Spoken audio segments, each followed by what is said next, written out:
একজন cricketer century করলে পরিবার গর্ব করে, অভিনন্দনে ভরে যায় চারপাশ। কিন্তু সেঞ্চুরি করলেই যদি কথা বলা নিষেধ থাকে, আর শূন্য করলে স্ত্রীর সাথে ঘন্টার পর ঘন্টা গল্প করার অনুমতি, অবাক লাগছে? ঠিক এমনই মজার, ব্যতিক্রমী আর মানবিক এক গল্প শেয়ার করেছেন জাতীয় দলের ওপেনার সৌম্য সরকার। মাঠের রান, দৌড় আর ক্লান্তির সঙ্গে কিভাবে জড়িয়ে আছে তার দাম্পত্য জীবনের ছোট ছোট অনুভূতি। এই গল্প আপনাকে হাসাবে, ভাবাবে আর সৌম্যকে নতুনভাবে চিনতে সাহায্য করবে।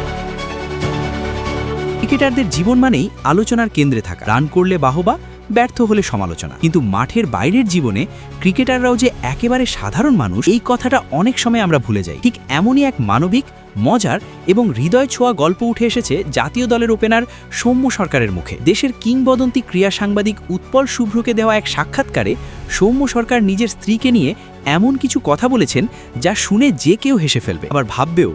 এই ছোট ছোট বোঝাপড়াই হয়তো একজন খেলোয়াড়কে মানসিকভাবে শক্ত রাখে। সৌম্য জানান, তার স্ত্রী নাকি সেঞ্চুরি করলে খুব বেশি কথা বলতে দেন, কারণ তার যুক্তি একেবারেই সোজা। ক্রিকেটে 100 রান মানে শুধু ব্যাট চালানো নয়, মানে প্রতিটি রানের জন্য দৌড়ানো। আর 100 রান করলে প্রায় 12টি রান দৌড়ে নিতে হয়। এত পরিশ্রমের পর শরীর ক্লান্ত থাকে, তাই তখন কথা না বলে বিশ্রাম নেওয়াই ভালো। অন্যদিকে যদি সৌম্য 0 রানে আউট হন, তখন নাকি কথা বলার জন্য পুরো সময় পাওয়া যায়, কারণ 0 মানে কোনো দৌড় নেই, কোনো শারীরিক কষ্ট নেই। তাই স্ত্রীর ভাষায়, আজ তো একটাও দৌড় দাওনি, কথা বলতে থাকো, কোনো সমস্যা নেই। এই মজার কথাগুলো সৌম্য নিজেই বলেছেন প্রথম আলোকে দেওয়া সাম্প্রতিক এক সাক্ষাৎকারে। তিনি জানান, তাদের প্রথম পরিচয়ের সময় তার স্ত্রী ক্রিকেট একদমই বুঝতেন না, তবে সৌম্যের পেশার কারণে ধীরে ধীরে ক্রিকেটের কিছু বিষয় বুঝতে শুরু করেন, বিশেষ করে রান করা মানে কী পরিমাণ শারীরিক ও মানসিক চাপ। সৌম্য বলেন, আমি যখন ঘরোয়া ক্রিকেটে প্রথমবার সেঞ্চুরি করেছিলাম, তখন সে বলেছিল, আজ কথা বলতে হবে না, আপনি ঘুমান।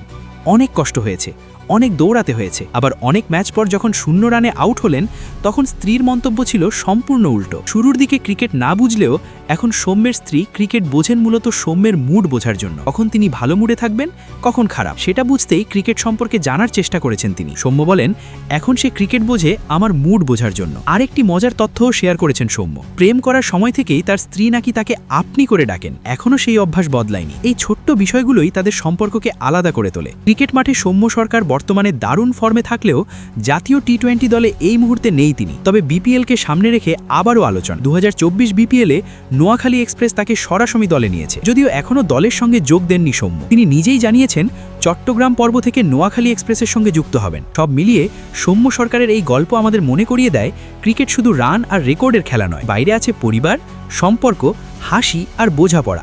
আর সেই জায়গাতেই সৌম্য সরকারের জীবনের এই গল্প হয়ে উঠেছে আলাদা, মানবিক আর ভীষণই সুন্দর।